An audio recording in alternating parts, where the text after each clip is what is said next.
Hello and welcome. 310 to left, leaving the tracks once again, heading down the left field line. Tom Karen from Ness and Alex Spear of the Boston Globe with you. And Alex, it has been a wild few days in Red Sox Nation. For those of you who forgot what it's like to live on the edge of a playoff race, the daily ups and downs, the agita that comes with it, this is what you sign up for as a baseball fan. This is supposed to be why you love it.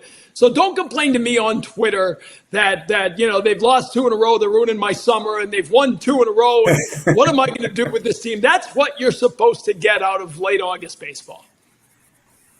Yeah, right. The pit in the stomach is supposed to be a part of the whole thing, right? Like that is a reminder that like this isn't scripted. It's it follows its own path. And like again, as we've discussed a number of times, credit to the Red Sox for pulling back from the edge from a precipice once again by after that run of 5 or technically 4 straight terrible losses. But we'll say that I don't know. We'll just go with I don't know where this is a difficult space-time question. But let's just call it 5 losses. They won a couple of games. They won tough games. You know, Bayo is dancing around in the middle of a 1-0 game as he's walking on a tightrope. Like these are kind of gutsy and formative performances, right? Like, you know, on one hand, you look at the 2024 team and what it is or is not accomplished. And that's significant, right? Like each season, the opportunity to compete is significant,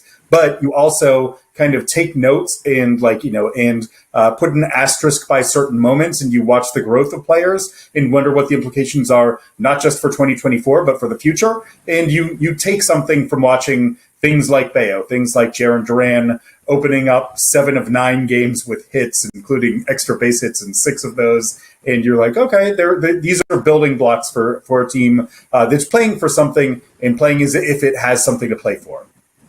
No doubt about that. And they are now firmly back above the Karen line of contention. The Karen line. Which is, yes, where the Karen line is they are 3 games out as we speak with 4.5 weeks remaining. Plenty of breathing room for them to keep battling in. And, we've seen Alex Cora kind of open up a different page saying, I'll sleep in, have lunch with the wife. Play with the kids by the pool a little bit before you come in. The clubhouse won't open till 4 o'clock. There won't be batting practice. We'll go up on the Green Monster and have a chipping competition to see who picks first in our fantasy football league.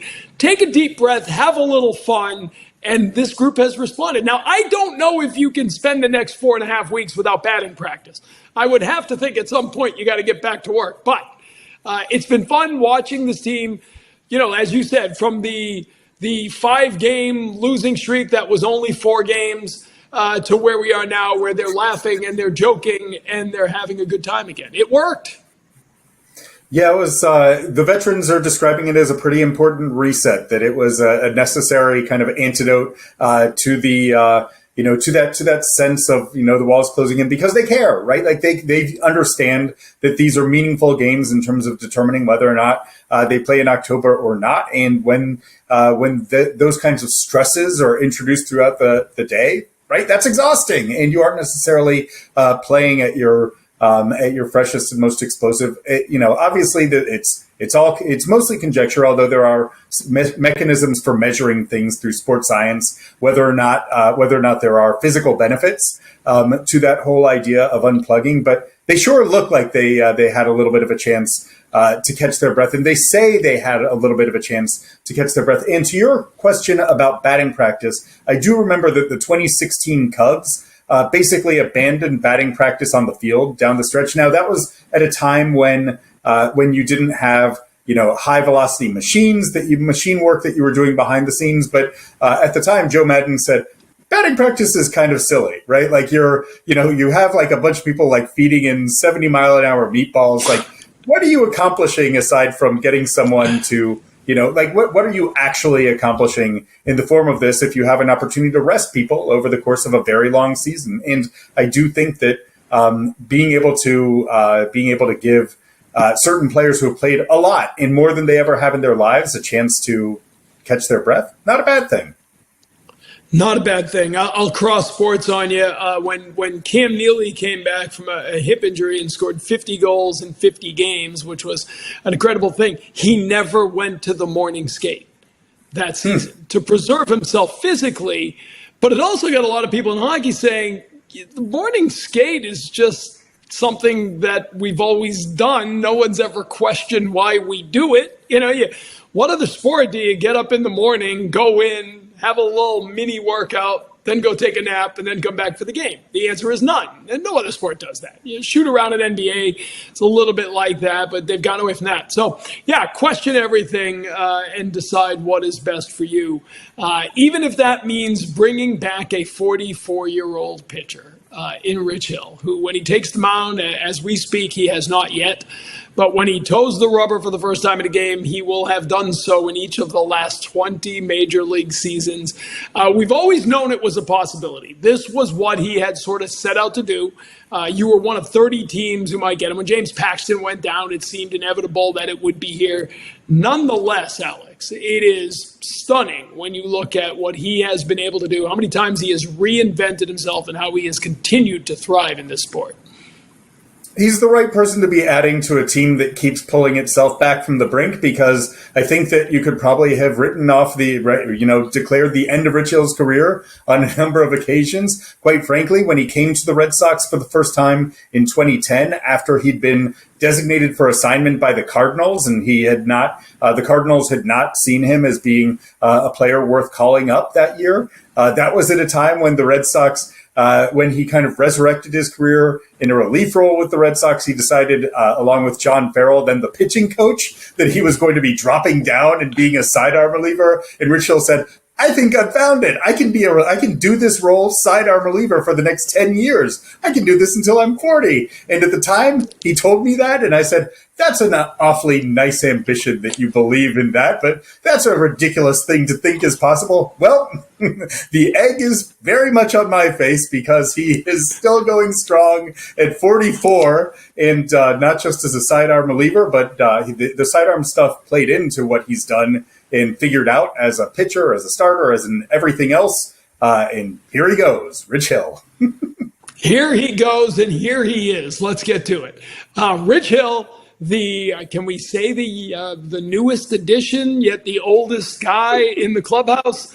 The longest tenured and newest addition. The longest tenured, newest addition member of the Boston Red Sox. It's the perfect introduction. A man who needs no introduction, Rich Hill, on the 310 to Left podcast. Rich Hill, Red Sox pitcher, joins us as he, at this point, is getting ready to appear in a game for the 20th consecutive season. Rich, how are you doing, first of all? Well, thank you guys for having me on, TC. Alex, great to see you guys. I'm doing great.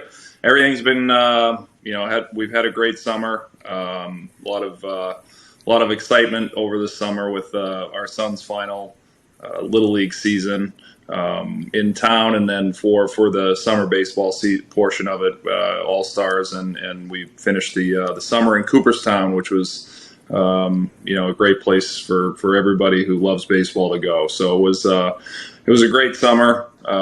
Everybody's doing well, everybody's healthy, and school year has just kicked off. So time for what else but baseball, right? Time to get back to work. I mean, this kind of played out exactly as you had hoped, right? This is what you talked about after last season. In an ideal world, I'd get to be dad for a few months, and then I'd get at least one more chance at kicking the can. I mean, it really did come together the way you had hoped it would, right? It did, yeah. When we look back to last season and talking about whether there would be another opportunity to come and play this year, this was definitely something that I had my goals on and sights on in trying to accomplish and getting there. Now, obviously, that's easier said than done, and having that come to fruition was something that I think, as I was mentioning to Alex before, I'm going to sit back at some point and think about it and say, okay, wow, this is pretty cool to be able to get to this point, to put in the time and the effort and the work, and get to this point. So it all has come together. It's exciting, but there's a lot of work to be done. So how difficult was it to figure out what you needed to map out, like a blueprint of what you needed to do in order to have everything line up here? Like, this is not the usual off-season program, right? Or did you just follow your normal off-season program and maintain it for an extra 5 months of the calendar? Yeah, so all the way back in 2015, when I had been out of baseball and went to independent ball and came and signed with the Red Sox and pitched well in Pawtucket at the time, and had 4 really good outings in the big leagues in September, which kind of kick-started this other act in my career of getting back into starting. There was a kid at the time, Jason Turner, who went to St. Anselm's, or was going to St. Anselm's at the time, was catching for the American Legion post 114 team here in Milton, and ended up being my catch partner for the time that I was home during that duration in July, before I had gone to Long Island and played for the Ducks, and before I had signed with Boston again. And he was around, this summer, this spring. He had been around, and I was talking with him, and again, kicked up the relationship, and we've been in touch over the years. He's one of my nephew Lloyd's best friends growing up here in Milton. So we ended up working out together, throwing together this spring into the summer, throwing bullpens, traveling down to Falmouth to throw bullpens, to face some of the Cape League hitters down there with Falmouth. So the kind of the journey throughout, spring into summer, into, obviously live bullpens in July, and throwing for multiple teams at the end of July. Jason was there, throughout this whole process. Being able to have the opportunity to go to Champion Sports, where Mike Reinhold is, formerly with the Boston Red Sox, that was an amazing blessing as well to get workouts in there. And then, but a lot of it really was done, we were doing for months workouts on the track here in Milton. Just with whatever we could bring down there, weighted vests, some adjustable dumbbells, all different kinds of stuff that we would bring down to the track to actually get a workout in for that day. And again, it's kind of a part of a piece of my career that I've always been able to figure out. When you don't really have much, you don't have the gym necessarily to go to, you don't have the pitching coaches, you don't have maybe all the trainers at your disposal, as you do in the big leagues or throughout minor league baseball, and also in the college baseball. The reach to be able to get help or to get feedback is really continuously around, but being able to figure out how to do it on your own and figure out what you need with and how you can get it done with the least amount of, let's say, modalities and or, just gadgets or whatever you might need to get a workout in. You're able to do that and obtain that with, just the minimal amount of things, and getting that workout in, whether it's just like some softer weighted balls that you throw off the side of a building somewhere where it's kind of discreet, where you're not making too much noise, or you're getting, sprints in a parking lot somewhere. It's getting the work done, putting the time in, and obviously fortunate to have, run back in to connection with Jason Turner, and we were able to obviously build this back into existence. Well, it's funny to think about that. Like, I love that you're talking about a discreetly throwing off a wall, and I imagine like Rich Hill grunting like while throwing plyo balls off of the side of a school in Milton, being like, "What is going on here?" Actually, like, we've been talking a lot about Tristan Casas and his, and the uniqueness Yeah. of some of his routines, right? And the fact that, Tristan is someone who has just, is unapologetically himself. And actually, he mentioned you as having been a very positive and important influence early in his career in terms of, accepting, this is my routine. This is what I can do. How many funny looks did you get over the course of this training process where you're bringing your weighted vests or throwing off the side of buildings, wherever at the track in Milton off buildings? How often would you encounter people being like, what is wrong with this person? Or how much are you just a known, strange presence throughout Milton and the Boston suburbs where everyone's like, oh yeah, Rich is doing it again?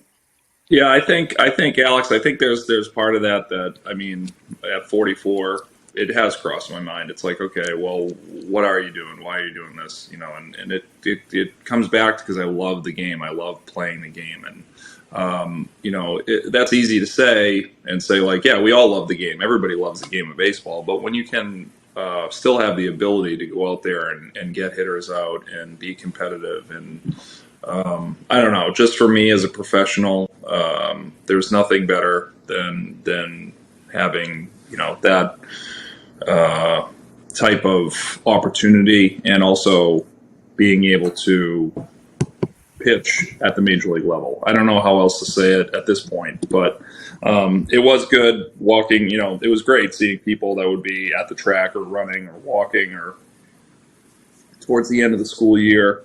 I saw school end and I saw school begin. Being able to, be in the spring training time when I was down there for those couple of days on the radio, and then coming back up here and missing it, and thinking you should be here, or you get the question, do you feel like you should have been there? Did you yes and no. There was kind of mixed emotions, but definitely more yes than no. But also felt the incredible opportunity to be here with my family, with Caitlin and Bryce, and being able to take advantage of the time that we had. But going back to the track, and you would see people from town that would be, getting their workouts in and stuff, and asking, hey, you still pitching? Are you still going? What are you doing? What, why are you throwing? Because we would do track. We would do workouts on the track, and then we would go and throw, and whether it was kids at the high school that were kind of looking, why is it, that guy is too old to be throwing the ball like that. It's coming out of his hand too good. But it was great. We were able to see a lot of, I think, throughout this process, talk to a lot of kids, kind of give them a few pieces of advice. And I'm not really one to hand out advice unless it's asked. But I think throughout this process, this has been something that not only beneficial for and what I wanted to set out and do and accomplish, but also for other people to look at and use that as motivation. Yeah, I actually remember, I think it was 2012, I was getting ready to call a frozen Fenway game, and it was that warm day at Fenway, and you were throwing out of right field, but we didn't know it was you. We'd see someone throw it in right field, oh, that's cute. Right. One of the coaches, one of the hockey coaches is getting a catch. It's no, it's Rich Hill getting it his off-season work before a hockey game. Yeah. You've kind of always been willing to get the work in anyway. But when you went down to Worcester, you got the 2 innings. I mean, A, did you think that would be it? At the end of that, did you think that's enough? And B, a guy who's been through as much as you have, minor league rehab per se, the results don't always matter. Did they matter this time? Did you need to see how your stuff played because it had been the longest you'd ever gone? Yeah, and I always take the mindset of it all matters, everything matters. It matters, how you throw your bullpen. It matters how you play catch. It matters how you, because it all ends up at some point a culmination in a game or in particular, games for myself as a pitcher, in an at bat for a hitter. Trying to think of another scenario, whether it's, a base stealer or somebody who's, going out because they, might have whatever with their legs and they need to take some more reps in the outfield. But all those things matter because it adds up to that point when it really does matter. And John Lowe with the Detroit Free Press had said to me one time, if you want to have the occasion rise to you, so you don't have to rise to the occasion. And I always thought that was a great line. But really, what that meant to me is always being prepared and always being ready. And that's something that it's not about being outworked. It's not about being out hustled. It's not about being whatever. It's about how good can you be as the individual, and how many times can you have that ball come out of your hand the way that you want to as an individual, not how anybody else is doing it, not how the ball's coming off the bat for another hitter, not how somebody else might be performing as a pitcher or whatever. It's really how do you get back to and focus in on what you do best, and then take it from there and bring that, again, level of intensity up, the level of conviction, and then the trust is there. So you go out there with that trust, confidence, and conviction, and really just step on the pedal and go as hard as you can for as long as you can. So when I look back at an outing like Worcester, or any time that I've ever had the opportunity to go and pitch in a rehab or throw a bullpen or obviously pitch in a game, but at the major league level or any other level, it's always trying to bring that. It's really a non-negotiable of bringing that same attitude and that same effort, because it always comes down to the effort. It's like, we can talk about all the mental skills approaches, all the different types of workbooks or whatever it might be that we need to go through to get to some kind of answer that we're looking for. But it's the work and the effort at the end of the day. That's it. If you want to break it all down, you want to get to the last page, put in the work and get the effort going. And I truly believe that. So yeah, I think that going to Worcester and having the opportunity, it was awesome, because you get all the feelings. This isn't like, in some senses it is like riding a bike, but in others it's like the adrenaline, that the pump, the intensity, the enthusiasm to get the ball and go out there and pitch is awesome. So I'm curious, because you've always been willing to put in the work and the effort, but you didn't throw you discovered at a certain age that you had a superpower, right? Which is spinning the baseball in a way that few other people are able to, right? Like, the reason why you're in year 20 in the big leagues is because you can spin a baseball like few other people can. I remember, if there's this moment where Clayton Kershaw makes his first appearance that Vin Scully gets to see in spring training, and Kershaw spins off a curveball, and the great Vin Scully says, "Oh my!" It's like this moment of revelation the first time he had seen it. So please tell me about your relationship with the curveball, when you started throwing it and when you realized that it was a superpower.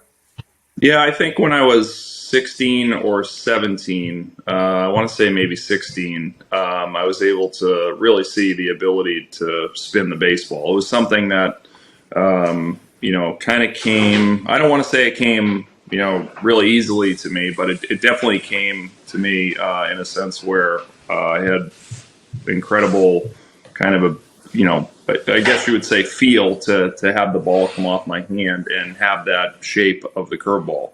Now we're going back to 16, and then obviously being able to perfect it over the years has been something with changing grips, being able to maneuver the ball, depth-wise in your hand, whether it's, a little bit deeper or a little bit further out on your fingertips. I'm looking for a baseball. But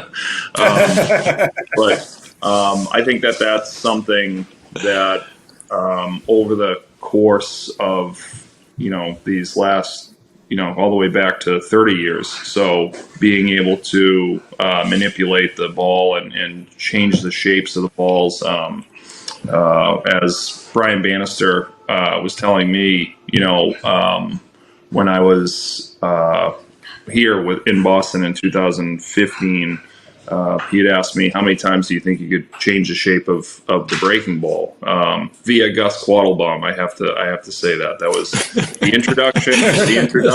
Yeah, Brian this is a safe harbor. This is a Friends of Gus podcast. So This is I don't want to miss that, because that is the conduit to being able to. So, but Brian had just said, like, hey, how many times can you change the shape of the breaking ball? And I was like, wow, that it just kind of set off a explosion of creativity. And that's one thing that even down in Worcester, and talking to some of the pitchers down there, encouraging those guys to continue to have that ability to be creative. And I think that's something that I don't want to say we're losing it right now, but we're also, I think it's something that isn't as on the forefront as it was even 5 years ago. It's a lot of power, a lot of everybody's trying to I guess forget about making shapes. It's just about throw everything as hard as you can, and hopefully it works out. Which I get it, but I think there's a happy medium to where changing speeds and being able to have that pitchability effect is definitely going to come back into the game, and it's going to be exciting, because I think guys' stuff is just going to be that much better. But going back to the curveball, it's been something that I've been fortunate to be able to have, and thinking back to, I use Greg Maddox's reference. I'll reference Greg Maddox here and there because I was fortunate enough to play with him. And he told me, he said, look at your curveball as your changeup. He said, your curveball is your changeup. And I was like, wow, it just makes perfect sense, because, forever I was trying to, find a changeup, and I just couldn't. I'm not a pronator. I don't, my hand, I'm a supinator. So my hand, this is so much easier than going, obviously sinker or, changeup artists that have that ability to do that. And being able to recognize that took me a long time. But anyway, I was fortunate to have that ability to navigate through the game and find different roles and find different jobs in the game, as far as pitching out of the bullpen, starting out of the bullpen, whatever it might be, lefty specialist coming back to the bullpen, to be able to see that come through with the curveball, and using the curveball as a changeup, changing speeds with the curveball, front to back, all four quadrants of the strike zone, dropping down. Whether it's 11-5 or 10-4 or 9-3 or 12-6, however you want to throw it. I was fortunate to be able to have the ability to do it. Did Greg Maddox tell you that as you relieved him in your major league debut? Like, was that a passing conversation as you walked out? There's always, you come in your major league debut. Now he's having documentaries on Major League Baseball Network, and you're getting ready to return to the Red Sox. And you do return to the Red Sox, right? You could be doing this in San Diego, and it'd still be an amazing story. But you get to do this at home, which allows you to even extend a little of that family time, right? And you get to do it with the Red Sox team that is 3 games out as we speak, that is in the playoff. Yeah. You've been fully embedded for a couple of days. What are your, tell us your impressions now. You've gotten to know these guys. You've gotten to know this team. You're watching it in a different way than maybe you were a week ago when you were watching Nelson. So what is, your to be in a playoff race again and to see these young guys coming together, what's it been like? Yeah, it's been exciting. And I think that, that's the one great thing and I'm sure it's been mentioned many times before about baseball, is that we can all come together and be, whether you're, 44 or whatever, 22, or, you come on the same field, whether you're from Japan or whether you're from Boston, whether you're from Spokane, Washington, or Dallas, Texas, you all come together and you play the same game. And, that's what's been fun. Obviously, through my experience and what I've seen, is the guys are putting in the work. It goes back to the work, right? So, I think one of the things that we've seen here in the last couple of days is a little bit of a later reporting time, which has been a healthy kind of outlet for the players to realize, like, okay, hey, look, we're we're in the middle of this, wild card race in this playoff race. And the division, the other side of this is that, we haven't even, we have 30 games left, I think. So, with I don't discount the division. I don't discount that either. I've seen things go, I've seen it happen. I was on a Red Sox team that was, in a good spot September 1st, as is the Yankees and the Orioles are, and things didn't go so well in September.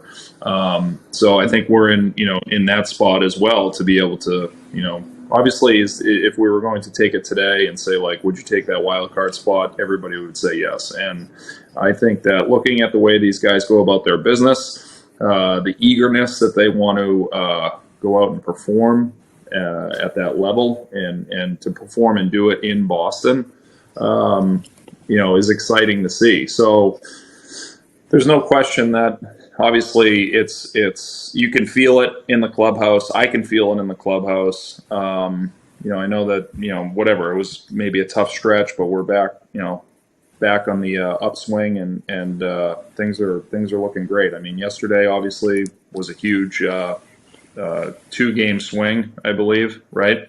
And all we can do is take care of what we can take care of. And again, that's winning ball games, but it's how we go about winning ball games and how we go about playing the game. I don't even want to put outcomes in this equation. I just want to say, the way you go out there and you perform and the way you get after it, the way, your effort, what your effort level is, the outcomes will take care of themselves.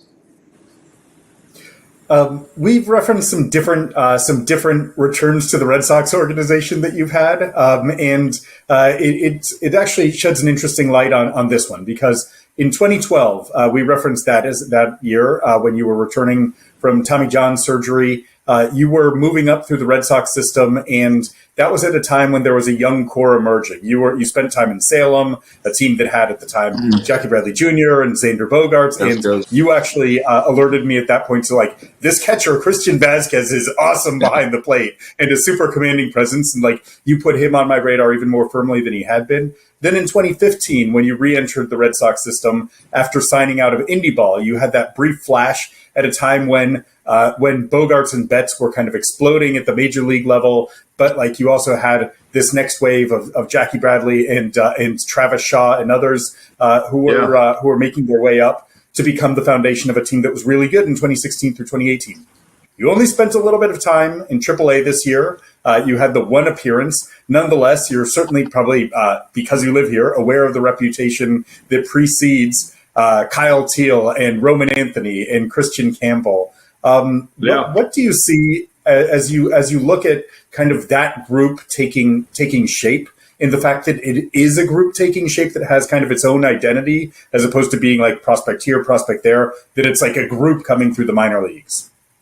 Yeah, I definitely, you nailed those three guys right there. Another guy that comes to mind is Richard Fitz, right-hand pitcher, starter who, threw the ball really well when I was there.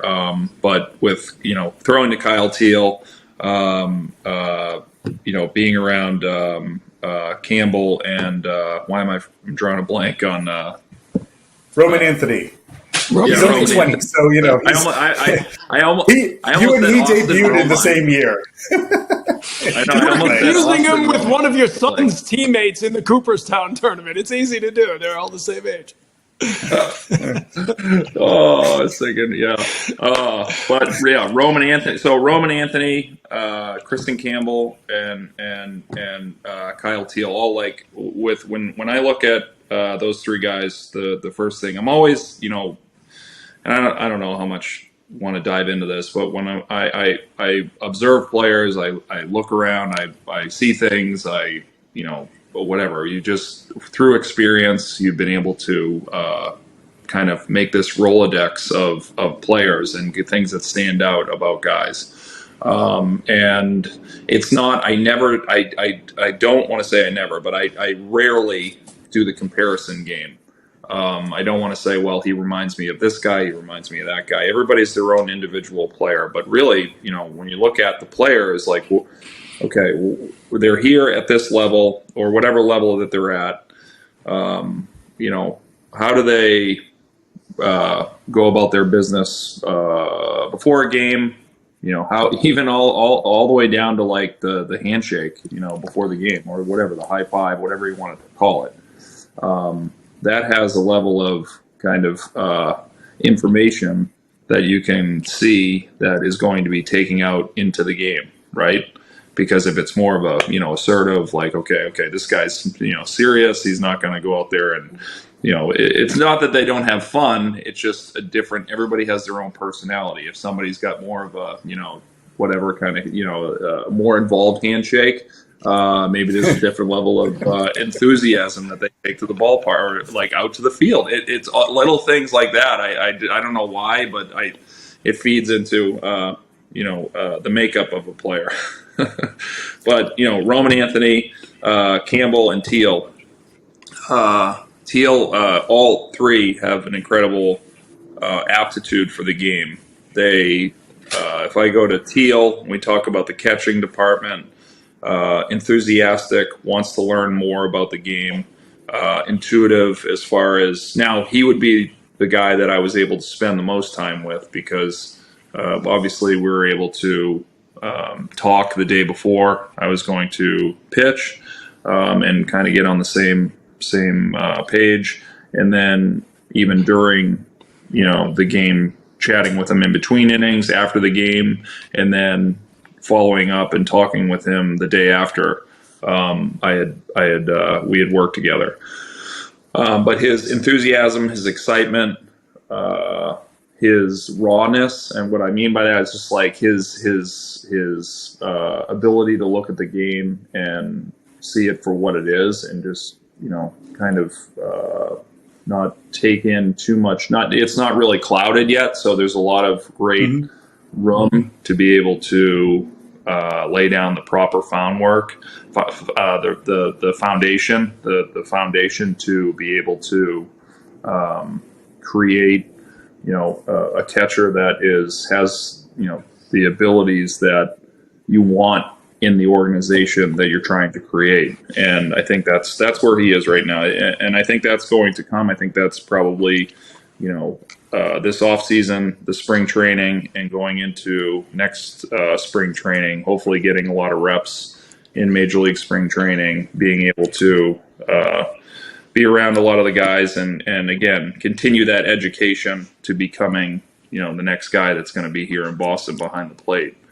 Roman Anthony, I think, you know, by this time next year, we're going to be watching him probably at, I don't know, I could say, if I was going to say he's going to be on the team out of spring training, I wouldn't be surprised. If you were going to say that he's going to be an all-star next year, it wouldn't surprise me. In the running for Rookie of the Year, I wouldn't be surprised. So, you know, well beyond his years in maturity. And I think that his ability and what he can do at the plate is, you know, if not ready now, will be ready next year for the Major League level. And I think some of that will have to come under some obviously trying times that young players have that haven't seen the pitching. And what I mean by they haven't seen the pitching, they're just not used to how the adjustments are going to be made against them, and then they're going to have to counteract that and make the adjustment for the pitcher, right? So, and again, I think he's going to be ready for the big leagues next year at some point. If not right out of spring training, then at some point, because maybe a little bit more seasoning under his belt in Worcester. But the way things are moving nowadays, it wouldn't surprise me that, you know, he's on that fast track to get up to the big leagues. Campbell, you know, again, the way he plays the game with the enthusiasm, just the intensity that he plays the game, I think is something that I noticed right away in his at-bats. He has maybe, you know, a little bit more of that Frank Thomas front foot kind of finish swing, and there's my comparison. It's a pretty good one, but It's a good one. That's it. But his ability, his bat to ball ability, obviously his ability on the base paths, the way he handles himself in the clubhouse, quiet but charismatic, just the way he goes about the work before the game. Just stuff that I've observed. I think, again, he is again right on that level of being a big leaguer very soon. I didn't get to see Campbell as much as I got to see Anthony, but what I got to see, out of both those, all three of those guys, the future of Boston. And obviously, it's a credit to Craig Breslow and how they've been able to develop these guys and have kind of that constant line of communication to the players. I believe throughout the organization has put these guys in a spot where they're going to be very successful big leaguers at some point. Yeah, that's why I think anything this year's team accomplishes is going to speed up that whole process, right? The experience this team can get in the playoff run this year is great. It's great to have you. Listen, I know it's a getaway day. They don't wear suits and ties anymore, Rich, in case you haven't got it. So, don't dress like you're rookie. Listen, I got to tell you, I've always had this theory that as a fan, as a baseball fan, there's a turning point in your life when you become older than every active major leaguer, right? Like that's the line of being old. And for me, it's the Jamie Moyer line. Jamie Moyer was the last player in baseball who was older than me. So the day he retired, I realized my dreams of ever playing, you just go, all right, I'm old now. There's no getting around. So I think you just got like a 2-year group of guys just breathed a sigh of relief when you came back, because now they are not older than any guy 43 years old right now is feeling pretty good because Rich Hill is back on a major league roster. So there you go. You've done a lot for the people of New England. We appreciate that. Yeah, thank you. I appreciate it. Thank you guys for having me on. I'll see you guys in a little bit. See you at the Look forward to ballpark, seeing you at Rich. the park. Yeah. Rich Hill with us on the 310 to Left podcast. Thanks for listening.